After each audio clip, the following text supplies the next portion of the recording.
Hello and welcome to Forever Rugby on Forever Sport, and a very good start for the Bulls, getting a pretty substantial 31 points to 15 victory over a very sloppy and frustrating Lions, because you kind of felt like the Lions basically just lost to themselves. I think it was a game where the Bulls started very well, scored potentially one of the tries of the season, absolutely sensational try early on. But overall, you felt like the Lions actually were pretty comfortable for large parts of the game. And if you look at some of the stats, for example, possession was pretty 50-50. Territory favored the Lions for a long time.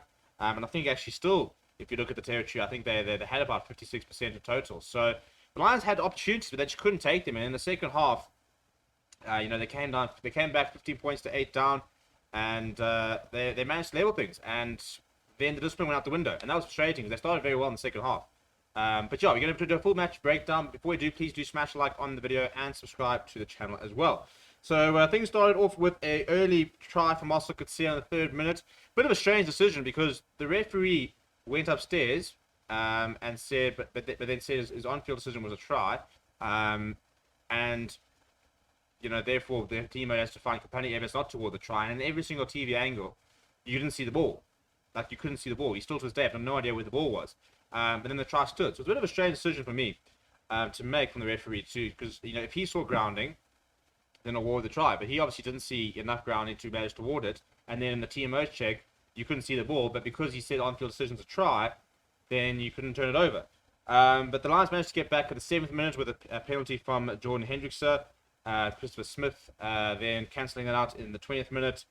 Cornel Hendricks then scored a phenomenal try. I mean, from one side to the other, the hands, the offloads, the gaps, the speed at which the Bulls were played at that stage was very impressive. Even as a Lions fan, you sit there going, that's just well played at the end of the day. The conversion was missed then. Frankie Horn then went over the back of a maul try. The Lions maul worked really well today. In fact, set piece, they were pretty impressive. Had a very big early scrum. The Bulls, I think, found a bit more scrum ascendancy as the game went on, but it was pretty even. But the lineouts, the maul, for example, was a very good weapon for the Lions. Jordan Hendrickson missing that conversion, which he should have gotten, and then missing a penalty. So he left 5 points out there, which is quite frustrating because we should have been within 2 points at half time. But yeah, Chris Smith, the Lions starting really well in the second half. Marius Lowe going over for his first try on debut. He had a very poor first half, so he really needs to find that try in the second half to try and make amends. Jordan Hendrickson this time converting it, but then the discipline just fell apart. And a penalty in the 47th minute, a penalty in the 59th minute, a penalty in the 65th minute. It was kind of just slow poison, as Chris Smith just sort of kicked his way to all the points. And then a late try in the 73rd minute. And I mean, Ruan Smith, for example, could go down in history as one of the worst debuts ever. He came on, he considered 2 horrendously silly penalties, and then this try they scored was a penalty against him at the scrum time. So yeah, discipline was the issue for the Lions. And the Bulls, having had moments where it was very impressive, but you could see there was a bit of rustiness in there.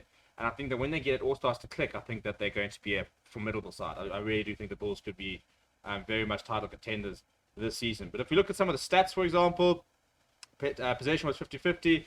Territory, the Lions had more territory. Bulls scoring 3 tries to the Lions 2. The Bulls ran more meters, but the Lions beat 27 defenders to the Bulls 7. Gain line carries were pretty even. Offloads were even. Bulls won 6 turnovers. Lions winning 4 turnovers. The Lions defense, job for retake a bow really, because I mean they made 98 of the 105 asked tackles. So 93% tackle success rate. The Bulls on the other end missed 27 of the 100 tackles they were asked to make at a 73%. So Bulls defense definitely still has a long way to go. But frustrating that despite missing all those tackles, the Lions didn't really punish them for it.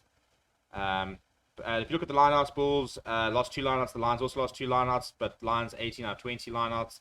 The scrums, Lions are 43%, Bulls 67%.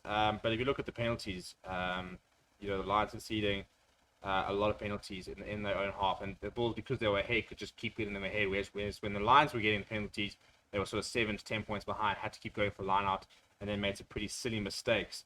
But in terms of players who I thought were pretty impressive, Marcel Coetzee was the man of the match, with the man of the match. His game reads like this: 16 tackles, 6 carries. Doesn't say how many tackles missed. 3 missed tackles there, 1 turnover, 1, as well as a try. I thought that Similani looked full of running, still looked a little bit rusty. But for me, I think his biggest issue for the Bulls is going to be his defensive fullback. Because he missed both tackles he had to make. One he sort of made a half tackle on Kieran Horn. He stopped him, but didn't complete the tackle. I thought David Creel actually had a pretty good game at inside centre. Again, defense needs to work on a little bit. Ruan van Mark was pretty industrious for the Bulls. Ruan Nokia was a bit quiet. For the Lions, I thought that Frankie Horn was very assured. 7 carries, 10 tackles made, as well as a try. He beat 3 defenders, making 34 meters. So I thought he looked very good. I thought that Henko van Wyk looked very exciting when he got the ball, and he got a bit more. But what I was very impressed with was Henko van Wyk's defense. 7 tackles made, none missed. He beat 3 defenders across the game, so he looks very exciting prospect. And I think that's sort of the exciting thing about the Lions, that there are still some very exciting players at the Union. The question is, can they keep them? But let me know what you thought about the game down in the comments below. Please do smash the like on the video and subscribe to the channel as well. Thank you very much for watching. My name is Steven, and I'll chat to you soon.